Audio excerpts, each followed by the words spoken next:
Hello and welcome to the Tech on Toast podcast. My name's Chris Fletcher and I'm your host. Tech on Toast exists to connect hospitality to technology. Search for your best problem-solving tech on our marketplace, listen to both operators and tech experts on our podcast, or just meet up with the brilliant people who are helping innovate the hospitality industry as we enter a new era. Welcome to Tech on Toast. The Tech on Toast podcast is brought to you today by Point One. Point One offers the complete POS system for your hospitality business. From mobile order and pay and self-serve kiosks to restaurant and kitchen management, Point One has the solution. Head over to their website today to find out more and get in touch with their experienced team. Enjoy the show. Welcome to the next episode of the Tech on Toast podcast. And this week, I'm very fortunate to meet a well-travelled man who's come to meet us today. Lawrence Pelletier, Global Sales and Marketing Director at Redcat. I got that right? That's pretty good. And I must say, just before we get into anything, that Lawrence has just showed me that his surname has an E in it that doesn't exist. It's a French thing. It's not my fault. It's French-Canadian. We had Nico on the last episode. We'll blame him. Exactly. Always blame the French. Yeah. Oh, God, let's not get into that too early. So, look, before we get into anything, firstly, welcome to Brewdog, our beautiful studio down here. It is lovely. And thank you very much to Brewdog for hosting us as usual. They are lovely people. I'm here, I think 4 times a week. It's becoming a bit of an obsession. It's a fantastic location as well. It is. It's a big venue. Have you got venues like this size over in Oz, or...? We do, but I reckon this is a bit unique. It's a lovely place. It's a hidden gem in Waterloo here. We wouldn't know it was here. No, you would. Well, they're going to knock down, and we shouldn't get.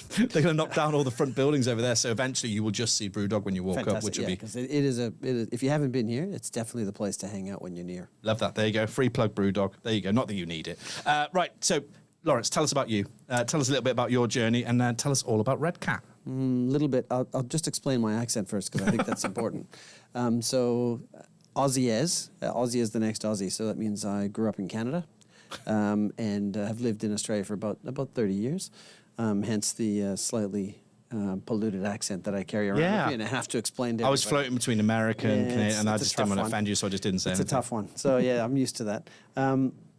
What else? What else would I tell you? So I've been lived in Australia about 30 years. Had a background in retail, so supermarkets. My family was owned supermarkets and grew up in that side. So very operations focused, I would probably say. And then probably in the last, starting to show my age because I know nobody can see me, but over in the last probably 15 plus years was much more about hospital and hospitality, and shifted that. Probably that operational focus, but then into technology and brought that kind of with me. So lots of background around technology and operations.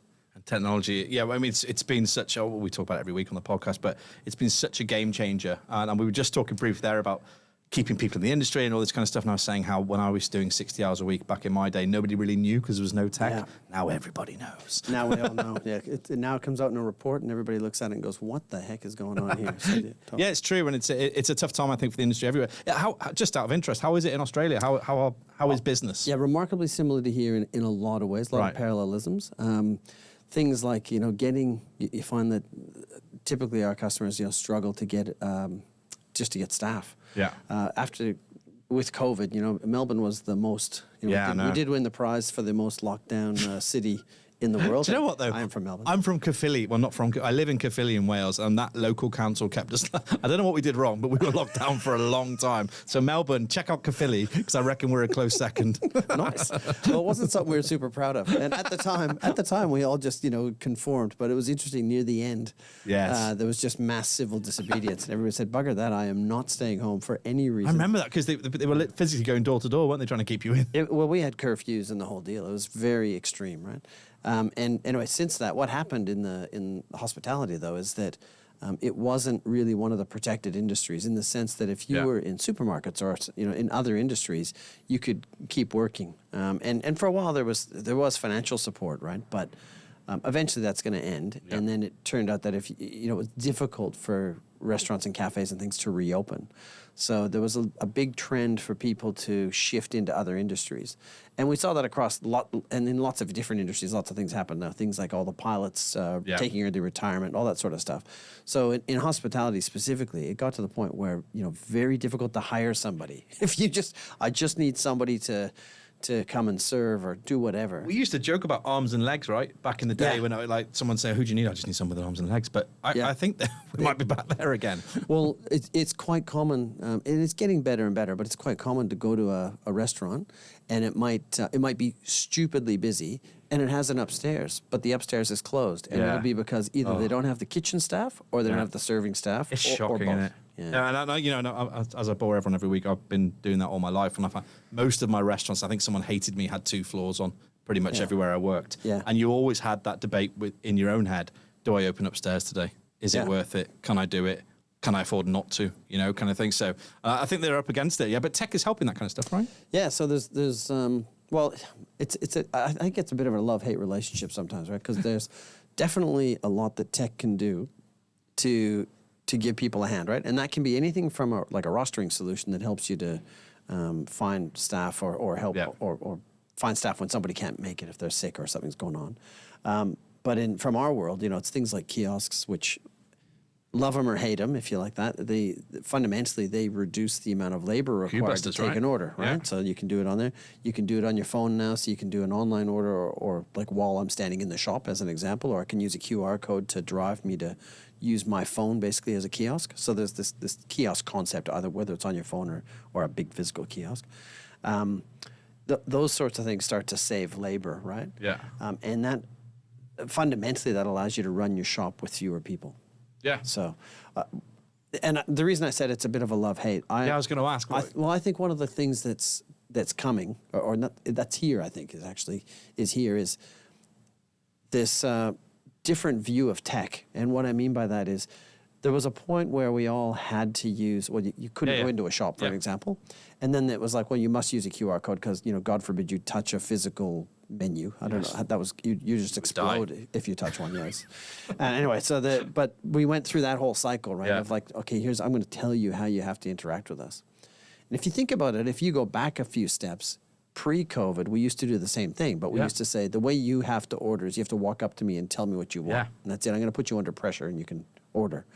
So I kind of think in the new world, and I developed this thinking partly from talking to my daughter. So I can't say her name or anything because she'll freak out and get angry with me. But so she's 21. Right. And we're talking about, well, how do you guys go, what's it like for you guys when you go out to a shop? It's great. You've got built-in focus groups. Well, yeah, exactly. So I said, tell me a bit about it. And she said, well, Dad, the way we work is we want to go to like a place to eat that's casual. And what she wants with her friend group, is they want to have, in a perfect world, QR code ordering, and that's specifically so they don't have to talk to other humans, right? So QR code ordering, they don't have any anxiety of making an order or trying to hurry or think of they can just do it at their own pace with no other humans. Yeah. And then it also, for them, it allows them to pay their bills individually, so they don't have to fight or discuss how they split the bill. They just all casually sit, do their orders, off they go. And in her simple world, I said, well, okay, what about like the timing of the orders? She goes, well, it's a bit of a snooze you lose. Like if I've got a friend who's too dumb to put his order in and they're 5 minutes late, they'll probably get their food 5 minutes later. She said, I don't really care. I think that's gone. And so I'm using this place as an example, and I'm not shouting about the tech that's in here or anything, because it's, QR ordering. The process is the same, right? Pretty much. Yeah. So, and we sit here quite a lot, have meetings, and I was with Kieran, my business partner, the other day, and we were here really early, like 7 a.m, and when it was 7:30 it first opens or something. So they were obviously busy setting up and getting ready. So we just flashed the QR code just because we can. Yeah. And I think it's like a hybrid almost. Is that the right word for it? Hybrid ordering, where we kind of like I like table service. I like to chat to the waiter, but also I'm definitely a time now where I just want to do what I want. And that's thanks to the pandemic bringing the QR code back, as it would be.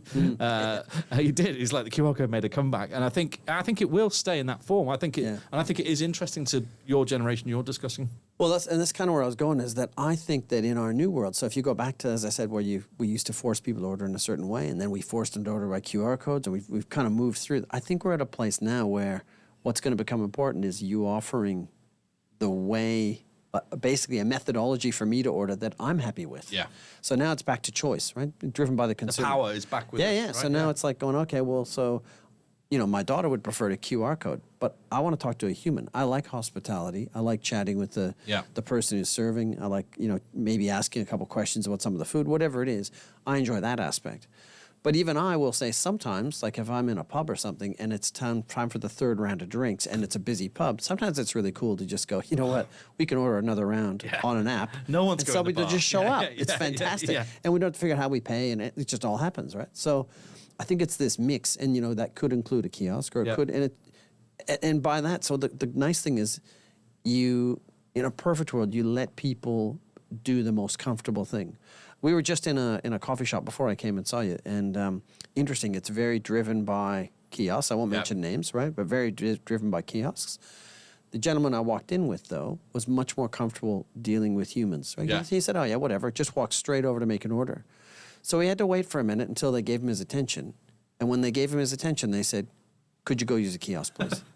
And I thought, that's a fail. That's not great. But right? and he was a bit grumpy. He was like, oh, whatever, And that is the bloody annoying thing, isn't it? That actually tech is an enabler. It is there to support what you want to achieve, right? Yeah. And I think it's about how you use it in an operational sense that then connects, deals with whether it was Mark or deals with whoever it is, right? To be able to give them their way of service, like we just talked Absolutely. about, give them their chance to do. And I have to segue out of this into Redcat, because obviously you're here to talk about Redcat. Sure. And I'm guessing... if we have to. Yeah, well, it's one of those things, you've come all the way from Australia. We better do it. It wasn't just for me, I might add, but I'll take it. And Redcat, I presume, is helping solve your product or your features can help solve these problems. Yeah, so what we do, we've been around a long time. So a couple things that are really important. Company's been around over 25 years. Wow. Which for a tech company is very old, right? But we have reinvented ourselves periodically through that time. Yeah. So I like to think that we've been very innovative, and we continue to be there. So, and again, without going too crazy about it, things like, all of our stuff's up in AWS, and they've written nice white papers on our approach and all sorts, like all the good stuff. Yeah. So we can sit and have tech talk with if we get the tech boys together, they sit and have a great time and put stuff on whiteboards. That's really exciting. It's a nice tech stack, right? Yeah. Been around a long time. About 5 or 6 years ago, myself and 3 of the other guys actually did a management buyout. And since then, we've actually run it very much as a startup in a lot of ways. So we've invested everything back into it. We've moved it from, say, 30. I think we had about 30 staff pre-COVID. We're now over 85, so quite significant. Oh, wow. I get chest pains about my payroll. Payroll's not a good day for me. I mean, I love that everybody. It's so different when you're pressing it for yourself, isn't it? When you're pressing that pay button, but you're questioning, did he really do that? when you're the person going, wow, that's a big number. I agree. Yeah. But it's good for the economy, I guess. So we've put a lot into building and building it up. All of our people are based in Australia or in the UK, so we're very much in those two economies, if you like, which is important for things like support, because everybody's in, I guess, an economy that's similar, right? So they can understand what you're doing and what's going on. There's not really a language barrier, is there? No language barriers, although Aussies are from every country known to man. But yes, no language barrier, lots of languages spoken. But also they can relate to what's going on. So they're not in a third world country or something. They're trying to understand, what it means to be in a restaurant or in a cafe or whatever it is. And what we do, I guess, if you think about that tenure, like how old the company is, so what I like about that means is that our solutions have a lot of depth. So we've been doing this for a long time. We've got way more than 4,000 different sites installed. We've got millions of people using our loyalty engine, which we can talk about a bit. We've got just so many different customers using it in so many ways. What I like is the depth. So you can access it. It doesn't really matter where you are on your tech journey. No. Put my fingers in the air. Exactly. But you can access the product at different points, I suppose. Yeah, and it's tried and tested. So we like to be innovative, but we are taking people down a safe, secure path of stuff that, that's very solid, which is nice. And I find it interesting because obviously in the pandemic, a lot of tech firms shot up, right? A lot of people raised money quickly. Yeah. It seemed to be a good time to go and get some cash. And some consolidation is happening now, right? So there's and I think having that legacy that you guys have, that 25 years, whilst it's funny, isn't it? Because people will say, "Oh, old tech, you mean?" No. Yeah, so we're not those guys. Yeah, it's different, isn't it? It's because you're constant tech. Anyone who's worked within tech, you're constantly iterating. You have to because of the nature of the beast. Yes. So 25 years worth of iteration is totally different, right? Yeah, and it's been a really interesting journey, and we do still have. I will just do a shout out to Sue. So Sue is our employee number 1. Wow. Still there? So when Pepe started the company, so he's our founder, he's one of my partners.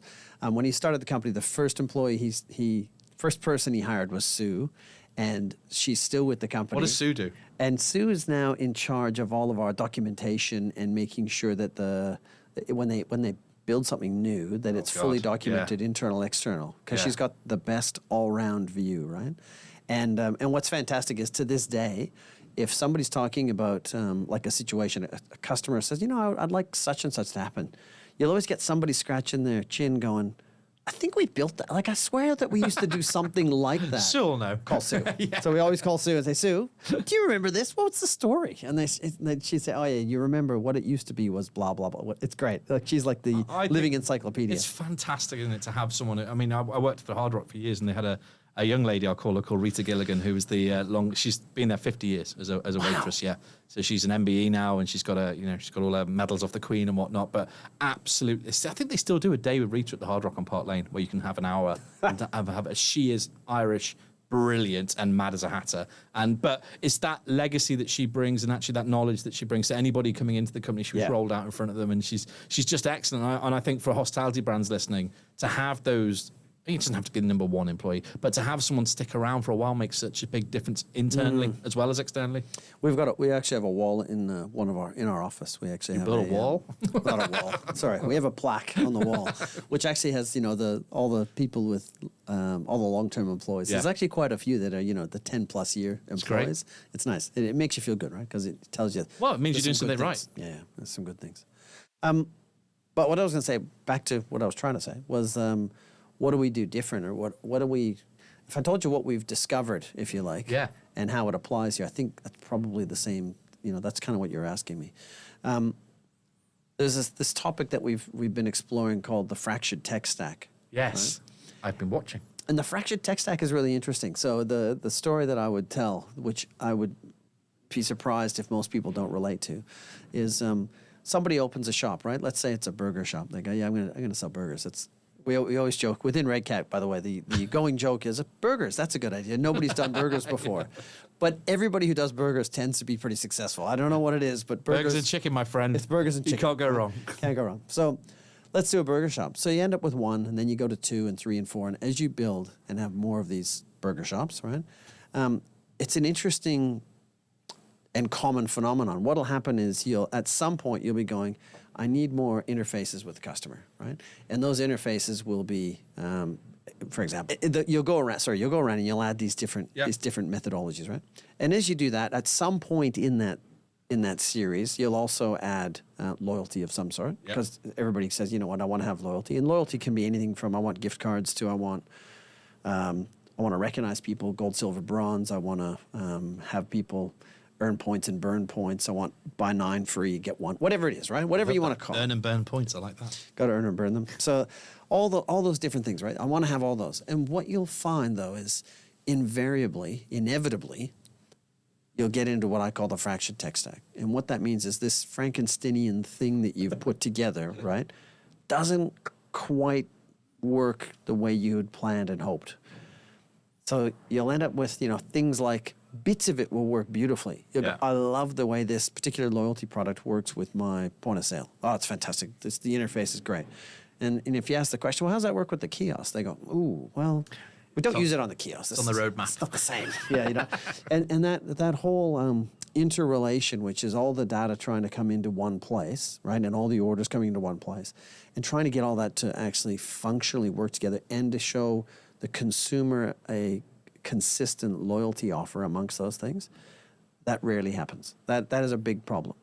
And then the second part of this fractured tech stack is actually the management of your menus. Because if you take all the stuff we just talked about, then you add in the delivery providers, right? So you throw in your Uber Eats, your Deliveroos, your Just Eats, maybe your DoorDashes if you're in a different country listening.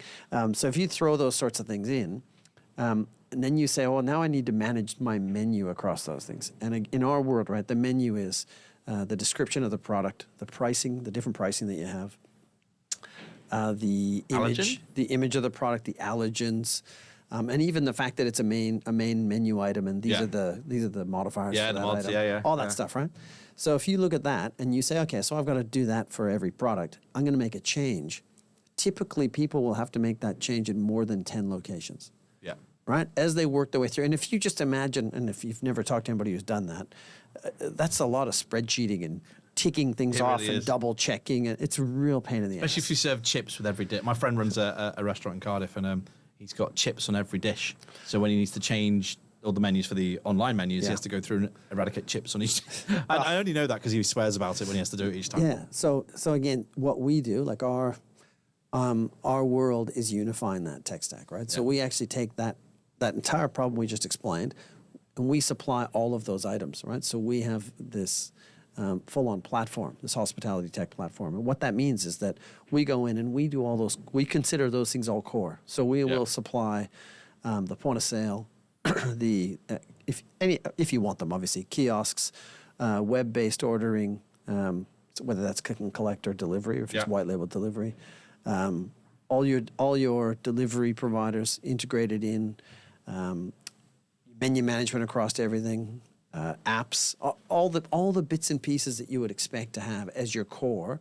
We do those ourselves. And it means that you have control of those things. They interact with each other nicely because, again, our loyalty works everywhere, right? So you now have a unified loyalty platform across all those things.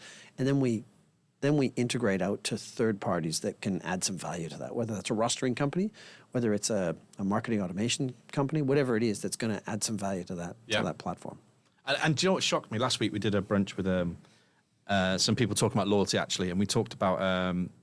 they were talking about the fact that loyalty is still very manual in a lot of businesses. And we're not talking about small business. I won't say the names, but there were some big darlings at the high street that people love, and saying how they were still using the cards with the stamps and which is still quite cool, right? There's a place for, I don't know, I kind of, you can digitalize it. Obviously now it's in your wallet, an app on your phone or whatever. Yep. But I was shocked. And so I suppose there's still quite a long journey, would you say, for a lot of operators to go down with loyalty?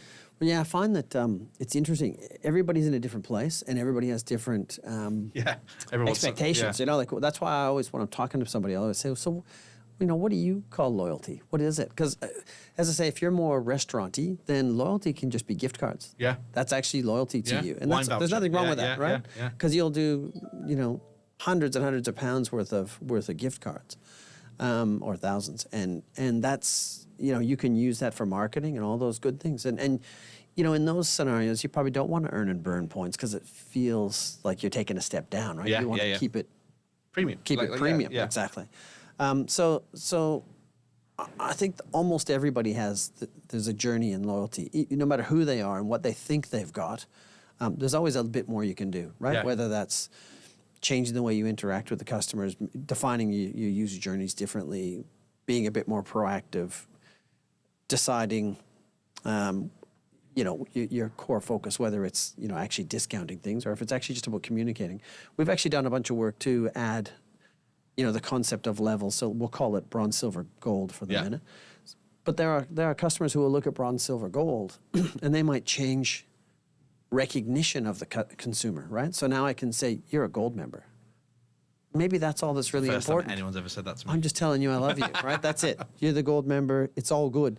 You might not have to really give that person a lot of money or, it's actually not necessarily about... But it's a recognition of my status with you. It's a value. My brand, yeah. You know what? I fly with Qantas a fair bit. And when, my app, when I bring it up, it's platinum, so it comes up in platinum colors, and that's a great. You think I've earned that actually? Yeah, it's one of those things. It's a status symbol, right? Hours. Who cares? I've flown too much, right? But it's a really clever way of giving me value without giving me any money. Like it's actually just saying, well, here you go, you're now platinum. Isn't that lovely? And I think that's probably where everyone got a bit lost. I think when tech did explode, that obviously everyone was thinking, I need to have McDonald's style, or McDonald's, but I'm trying to think the coffee chain style loyalty, where it's all very much reward, and then as you say, what do you call it? Earn and burn. Earn and burn. Write that one on my gravestone. Earn and burn, and I think that actually loyalty can be really simple. Raving Fans is a great book I read years ago. Yeah, good book. And Raving Fans is just about that little magic dust, just that recognition of thank you for your custom. Yeah. It's really not difficult, but we can do it in a really cool way digitally. Yeah. It is an interesting. There's another company I've heard about, an Australian company, and what they were doing is they were using loyalty to. Actually quite tricky. They were using information where they would look and see if you or I booked, let's say we booked a wedding reception or even just a nice a private dinner with 10 of our friends or whatever it would be. They would keep track of that quietly and use that to, next time you're in the restaurant, to just quietly come and offer you maybe a really nice bottle of wine or whatever it is, but just very subtle, right? Yeah. And it was about just saying, hey, we actually do love you. We just wanted to quietly say, thanks for coming. And I always refer to that, the Cheers mentality, back in the day, for anyone who's old enough to remember Cheers, the TV show, you kind of have that Boston bar where you walk in, your beer slides down the bar into your hand. And I kind of think that's what, we lost our way a little bit maybe, and I don't know, maybe people still are a bit lost on it, but I think that's what I really love about it. So the fact that I know Emily here, I just went to the bar to get you a water, and she's like, hey, Chris, I'll bring it to you. Yeah, that's cool. That's all I need. I don't need, that's perfect. Yeah, and that could be as simple as the barista knows what you drink, right? Yeah. Simple as that. Dead simple stuff. And we talked earlier about Australia and the similarities between the two. Yeah. I suppose, apart from our love for sport and the fact that we like a beer, what other similarities are there between ourselves and the Aussies? And are you seeing similar behaviours in, I suppose, customers and the way they use your tech? Yeah, so probably we talked a little bit before about social animals, like about being people wanting to have individual service. So we said, I think that a key thing that I've seen in Australia, and I think it's the same here, that fundamentally people would like to be served in the way that they're the most comfortable with, right? Yeah. Whether that's person to person, whether it's I want to go to a kiosk and not talk to you or whatever it is.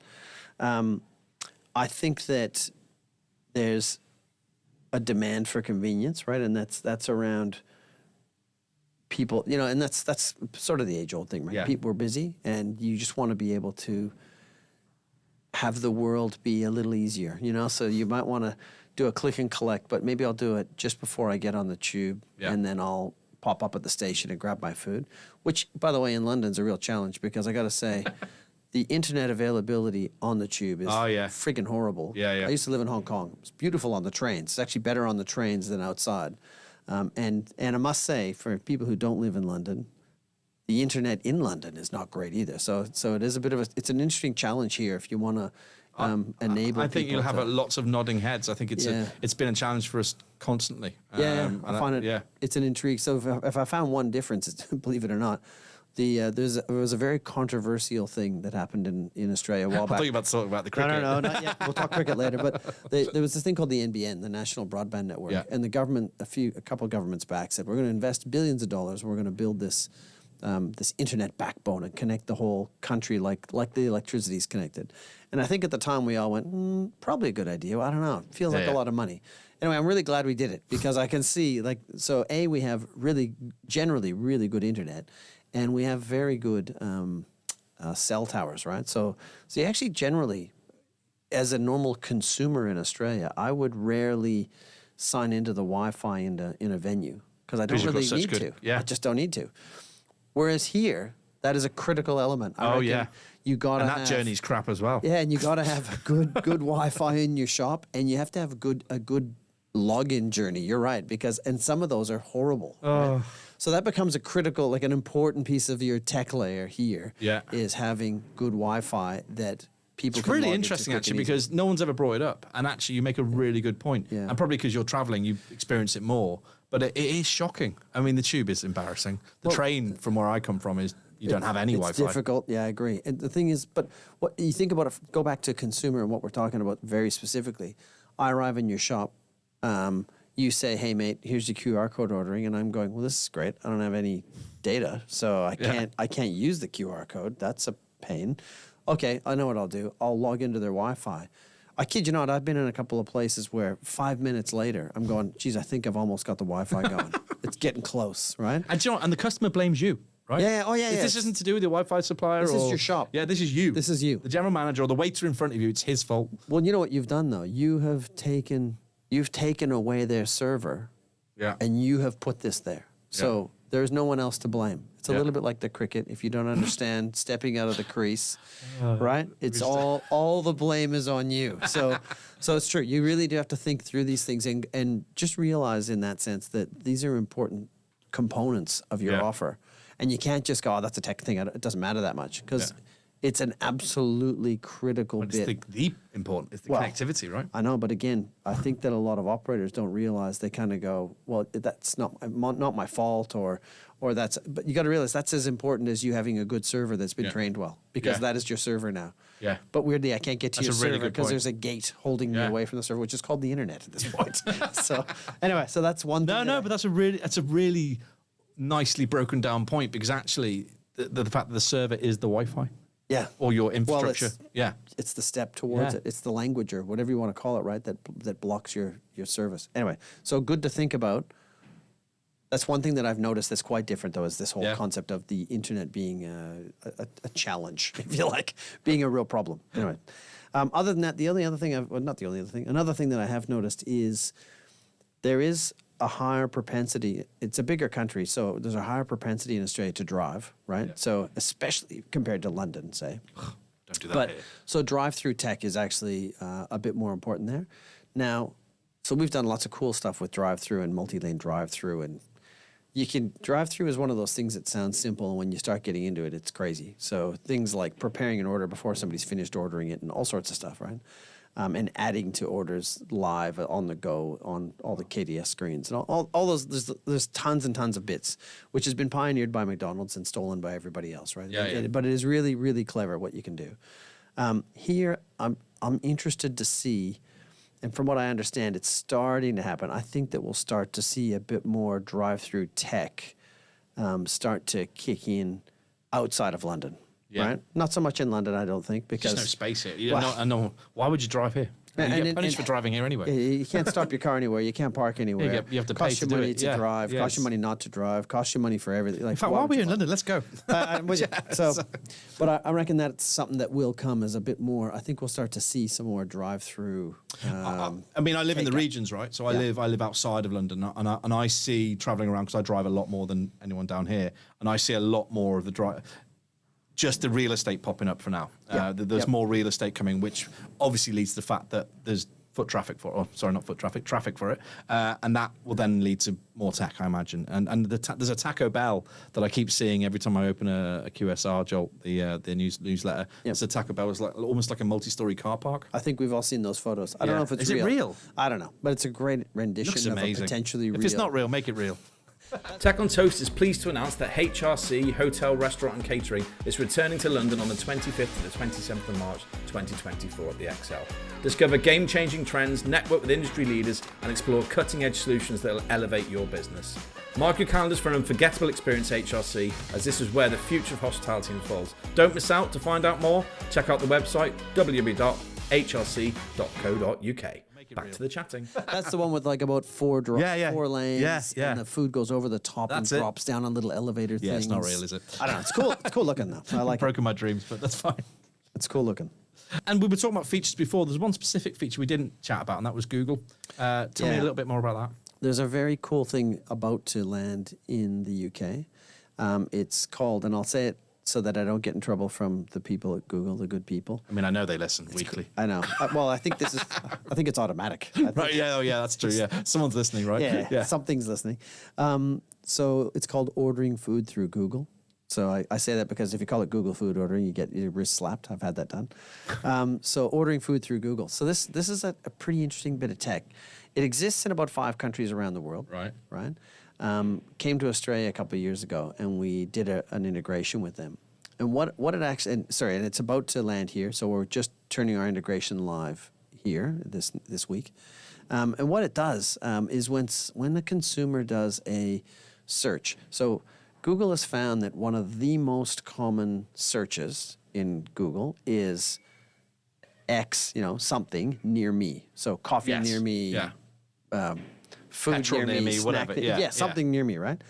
So they're playing on that, and they're going, okay, well, so if you want any food, when you do like burgers near me, food near me, snacks, whatever it is, what'll happen is in that search, as it comes up, the companies or the restaurants that actually have integrations with this ordering food through Google, what'll happen is in their little listing, there'll be a button that comes up, and the button will say order takeaway, or it'll say order delivery, or both, right? 2 buttons. And what that means is that as the consumer who's Googling, I want coffee near me, I'll see a bunch of different coffee shops, but maybe one or two of them will actually have this button.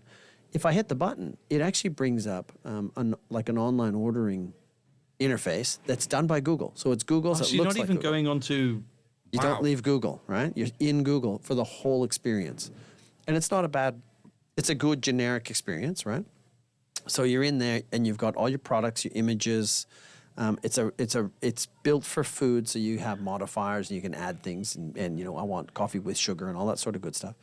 And as you go through and make your order, then you do a click and collect. And again, as an option, you can either have click and collect or an order for delivery, and it'll do a white label or a third-party delivery. And you actually can click those and it'll go. Wow. Now, a couple things that are neat about it. One is what that's showing us. So we do more than 100,000 of those a month in Australia, so a reasonable volume, right? Not bad. And across different customers. And what it's showing us is a couple things. One is that most of the consumers that use it are generally new to the brand, right? Because if golden. If it's my brand, I'm going to probably type the name, right? I'm gonna type Because if I know, or something, right? Yeah. Costa near me, that's different, right? Whereas this is generally people just looking for something. And the people like me in a different city going, you know what, I like some pizza, but I don't know. 30 years ago, this is the guy walking past the window goes, oh, I'm going to go in there. Conceptually, yeah. So it's a really interesting development, if you like. And I think Google's done a really good job. So what we do, we integrate into that. So when you do, remember we talked about that centralized menu management? Yeah. When you're managing your menu, you literally tick a box and it publishes all your stuff to Google. So it's like another aggregator, basically. Another Uber. At this point, it's some free marketing. When's it coming? Google's not charging. Well, we're supposed to go live next week. So I don't know when it's going to show up to the consumer, but I'll find out and I'll come back to you. But I don't know. But it should be any time. Like it's very close. I think and this is why I think that operators should tune in because there's certain stuff you're never really going to hear about because who's going to tell you? Yeah, it's not really. Well, Google could tell you. Yeah, Google could if you ask it. I'll tell you the other thing that I like. So this is my little plug for us that I think is very cool. You're allowed to plug. My understanding. Sorry. My understanding, right, is that so in Australia, what happens is when you click one of those things, it comes onto the Redcat online ordering solution, right? So it actually shows you for your brand, obviously it's yours. But what that means is you're coming in through a very cost-effective methodology, right? So it might cost you, to do an online order, it might cost you, I don't know, 5% or something. Yeah. And if you do a white label order, so we could talk a little bit about Uber Direct, which is showing up here too. We can push it out through an Uber Direct or DoorDash Drive or soon Just Eat Go, right? Yeah. So those are the white label delivery solutions. And you can then do loyalty and all that good stuff, even though it's from Google, right? So that's pretty cool. There's definitely integrations, right? Yeah. And what I mean by that is so we try really hard to have what we call a partnership more than an integration. So we'll work with somebody really closely and say, well, what else can we do to make sure that our APIs are exploiting each other's systems as best we can? Let's make these things tight. It's sticky, right, isn't it? Yeah. That's what makes the customer stay. That actually they don't... The best tech is the quiet tech, right? We don't hear from the waiters. You don't hear from the chefs. You don't hear from the managers. And I'll give you an example of what, something I experienced again just recently in the last couple of days, which is not like that, right?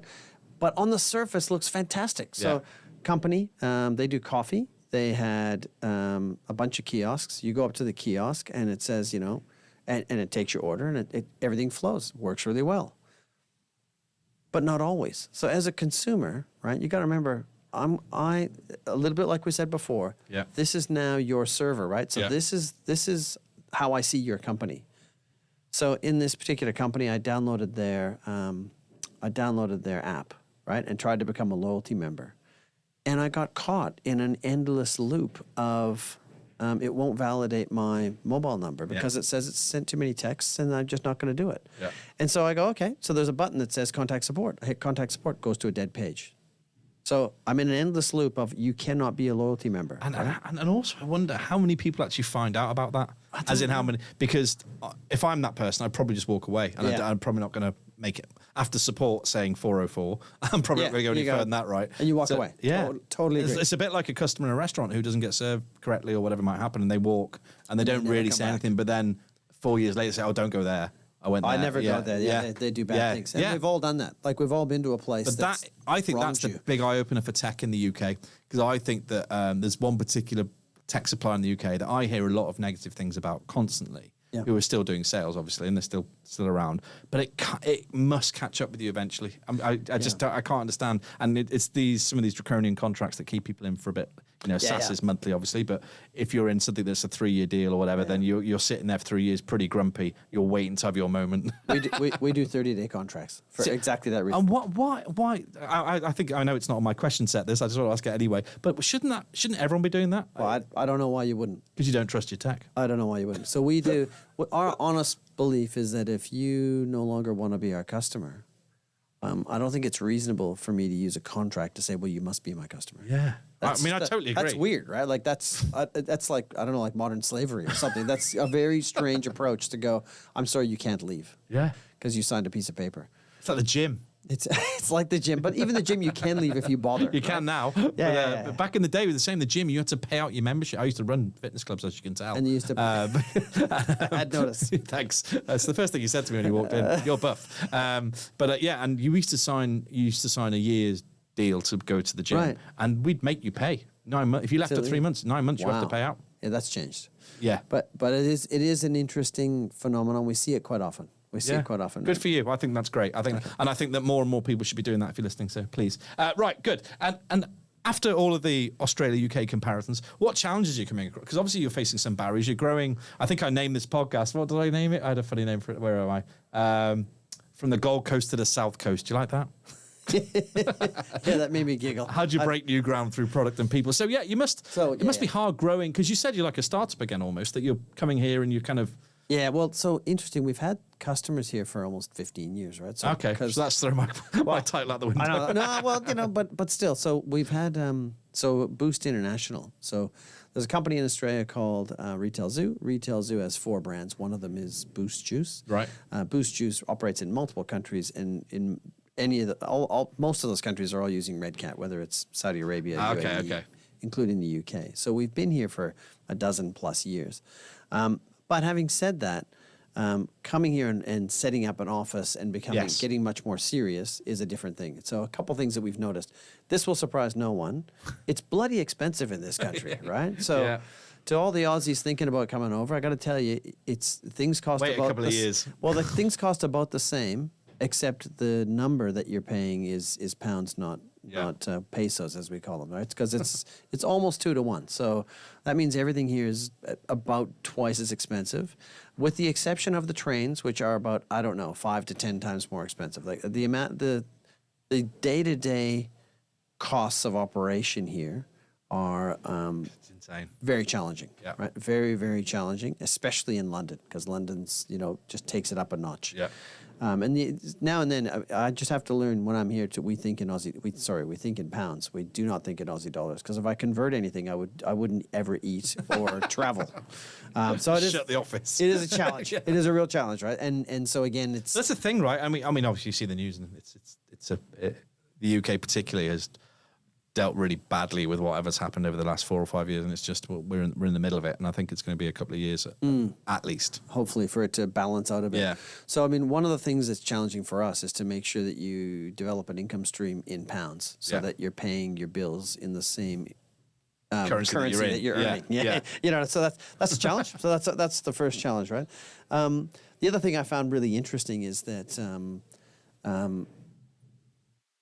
From a business culture perspective, remarkably similar. You got to realize too, right? So I've lived in 2 colonies. I don't know if we're supposed to talk about colonies anymore, but I've lived in 2 colonies. You mentioned slavery in colonies. Right, just keep going. I know. I'm just you're in the hole. Digging the hole. But I grew up in Canada. And, you're fine. You're the friendly people. So I've lived in a couple of different places where there are a lot of British people, right? Yeah. So it's a very both of those countries have a lot of British heritage mixed into them. So that's great. But surprisingly, when I come and work here, what I've realized is from a business culture perspective, it's slightly more formal here. So I'm so surprised. I mean, I'm not formal, obviously, but I suppose I'm not. Am I surprised? I can't tell. Well, so Australia is known for being very cash, right? Yeah. So it is. And remember, in hospo, you're down a step already, right? So you're in I'm in a casual industry in a casual country. Yeah. So I come here and a couple of things that are just interesting. So generally, if I go to a meeting, the people that are in the meeting will be wearing a shirt with a collar, right? Yeah, yeah. And generally, we would go to that same meeting with a T-shirt on, like a Redcat T-shirt. And so we just got to be a little bit careful how that mix happens, because you don't want somebody to maybe lose some respect for you just basically on the fact you don't have a collar on, right?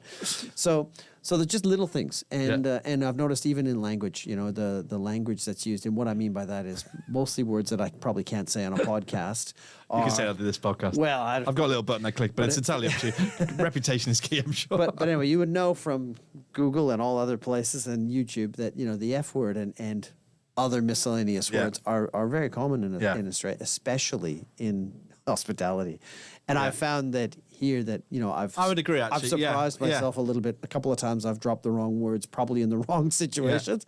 And there's always a little bit of silence and people looking around. That's okay. I think I just agree. An adjustment, right? And I find myself coming out of operations where that word is common, and lots of others like that. And and I find when I've been going to, into tech boardrooms or wherever I am meeting people, that I do switch a little bit. I do have to switch on a little bit. But so you're right, So little I think I need to work in Australia. I think I'll feel at home there. Yes. But other than that, other challenges, I think really for us, it's mostly about getting known and just, it's actually about, it's interesting for us. It's about demonstrating depth, right? It's actually about saying, we're not the guys that with just a cool new idea. We've actually got a great idea that's tried and tested. And come and talk to us and let's work through it. So there's that bit of recognition, but also just understanding of our heritage almost, if you like, because there's nothing wrong with having a cool new idea. That's fantastic. But as you said, out of the fire that was COVID, right? The companies that have risen out of it with some great ideas, a lot of them are really young, right? Yeah. And you look at that and the challenge for an operator is that that's high risk now, right? Yeah. It's cool and looks good, but often there's not a lot of substance. Like there's, I think that go was on a road to ruin, right? I think that was the realization that actually you could go they marketed really well. I think that was the Absolutely. big. I think that was the key differentiator, that they were marketing really well, and you could have what you would call legacy providers who'd been around for a while who wouldn't behave like that because. No. Why would you? Because that's not what we do. But then these guys come with I remember going to a trade show and they're all dancing around the stand and all this kind of thing. And I was thinking, wow, this is different. But I think most of the people who've gone there have moved along. Got to have substance. And it doesn't mean, so for example, if you looked at us and said we've been around a long time, but, we've dramatically changed. Things like we actually have people employed who do a lot of UX, for example. So if you go back 5 years or so, you look at a tech company like ours, most of our solutions would be focused on operators. So your employees are going to use it. So if I'm building a screen for an employee, I want it to be simple, efficient, right? I can assemble an order really quickly. I might have to learn how to do it, but I can do it really quick. If I'm doing a kiosk, I can't have an ugly kiosk that's efficient if you learn how to use it. That's not how it works, right? That's the opposite of what I want. So that's not a queue buster, that's a queue former. And one of the challenges we have in our industry, right, is that part of our transformation is that, because if you haven't properly moved on to this consumer-facing side, because now we're doing apps, so we have app developers, we're doing kiosks, we're doing loyalty portals where consumers are logging in. You're doing a lot of consumer-facing stuff. Yeah.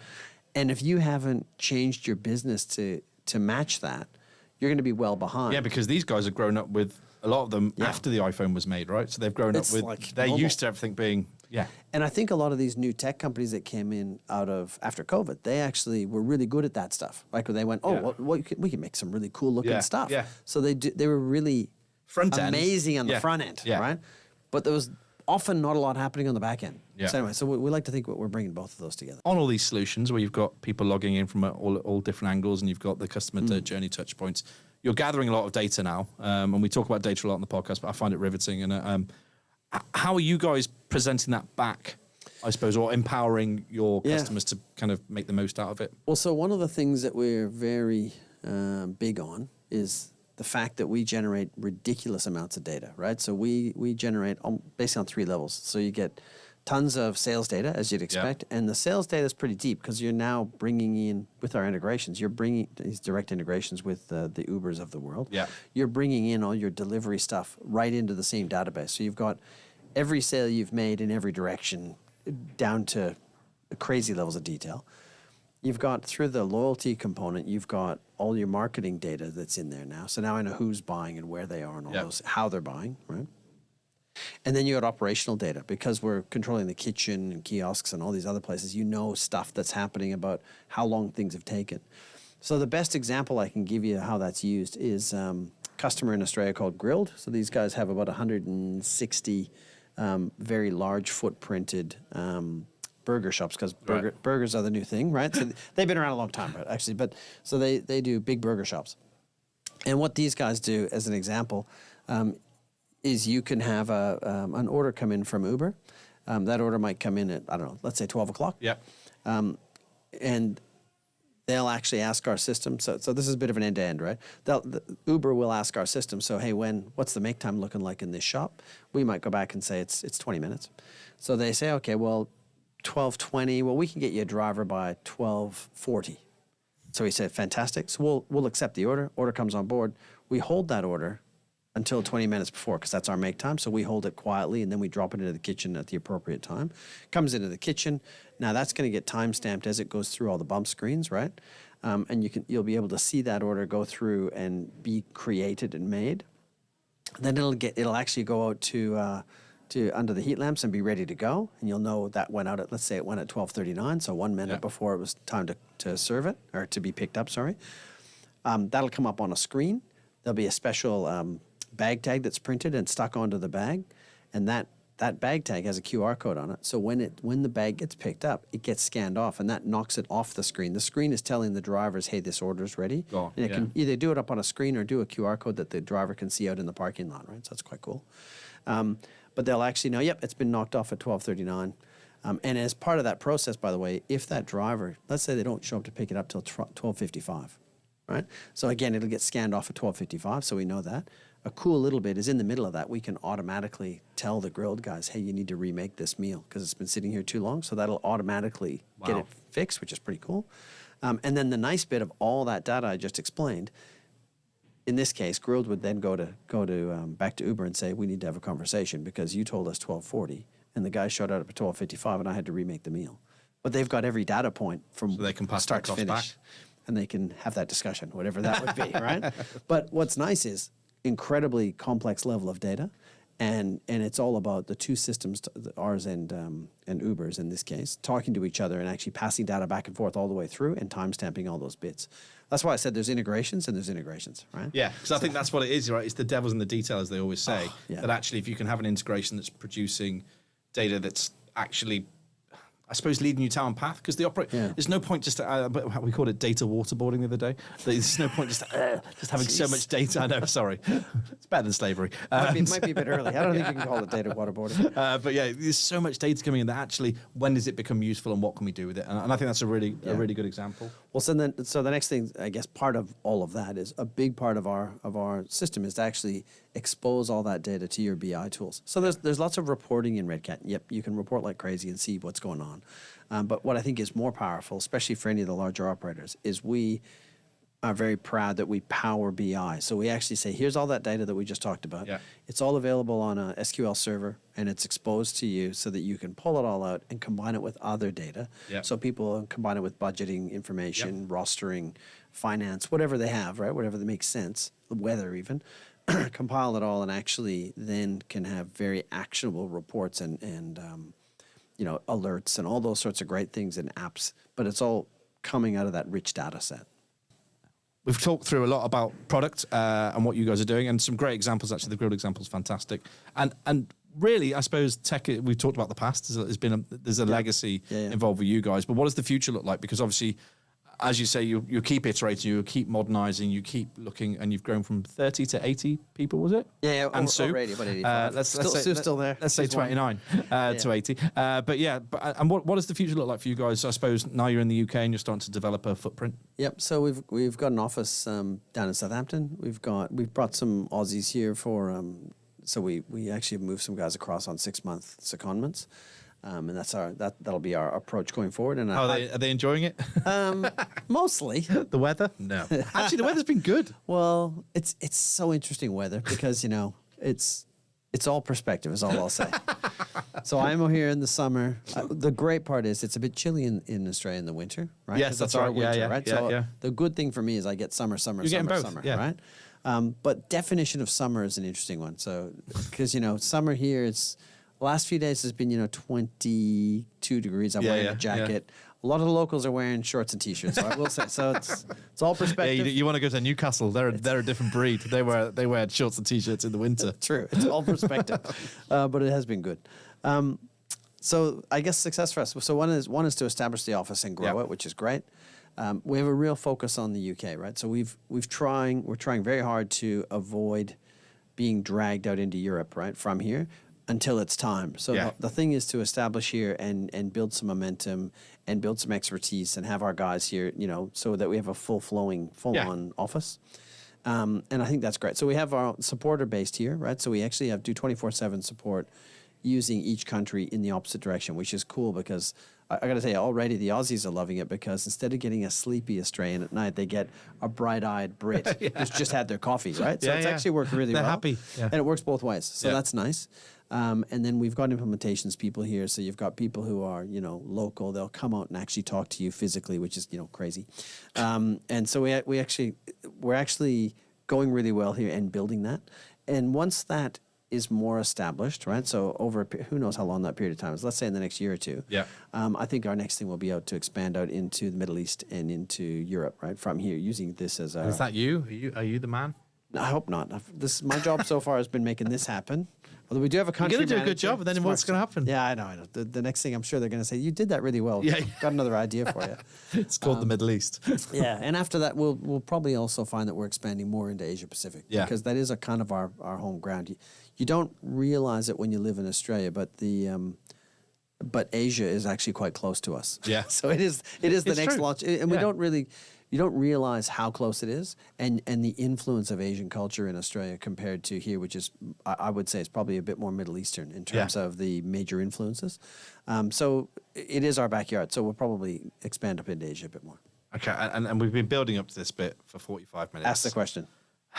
What are you enjoying about the UK? Well, I didn't want to mention it, but this yes, you weekend, did. It's the first thing you said when you walked This weekend I did go to the Ashes, and in. You went, did you? I did go on the Saturday. So I saw, and over time this will date a little bit if people are listening to this well into the future. You'll have to Google it. No. I think this one will be on there for a while. But I was on day 4, so day 4 of the Ashes, which we were pretty soundly kicking your ass, really. But it was there was a catch that was ruled not a catch, which I think it is always intriguing, by the way, to see locally. So I had a bit. First, I have to tell you, I had a bit of confusion. I'm walking around on days 1, 2, and 3, right around London, and there was all these conversations in the background which were confusing me like you would not believe. And it was people going, like 3 for 300. That's not very good. And I'm thinking, that sounds okay actually.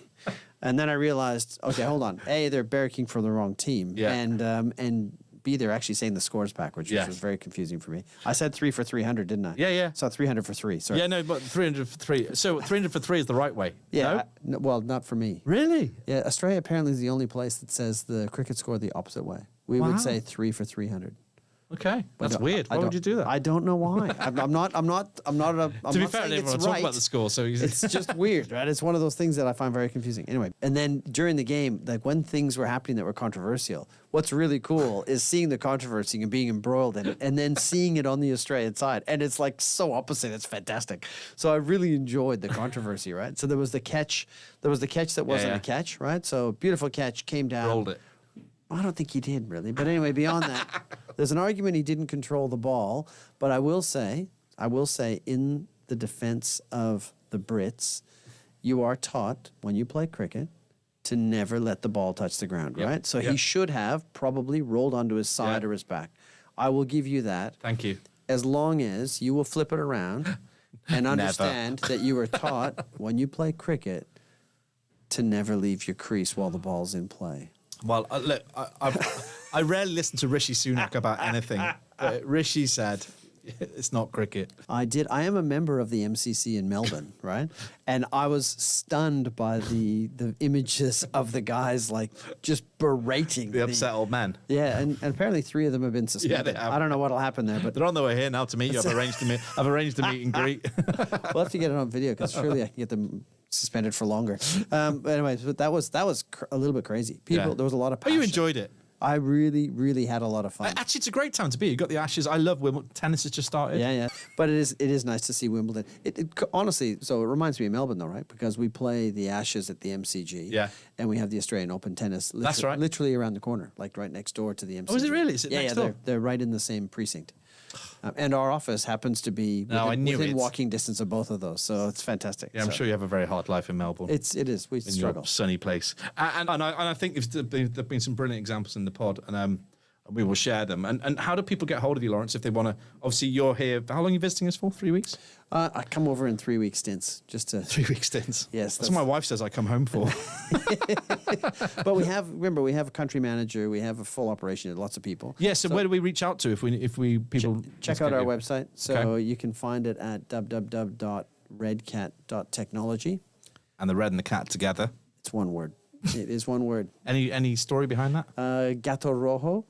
Yep. Spanish for red cat. All right. And that my Mexican business partner saw a movie, which I've seen, and I didn't think it was a great movie. But beyond that, he saw this movie, and in it had this, when he was younger, and he saw it had this pub, which he, like a club, really. Right. And he loved this club and the dance scenes and everything about it, and it was called Gato Rojo. So... Wow. There you go. See, I should always ask that because there's always a decent story behind it. Yes. That's great. Look, and you can find these guys in the marketplace as well. The guys will be on the Tech on Toast marketplace. Lawrence, brilliant. Thank you very much. We appreciate you coming out because obviously you're out on a visit and you're visiting customers and running around the streets here and hopefully having good experience with our tech so far. Ish, mostly.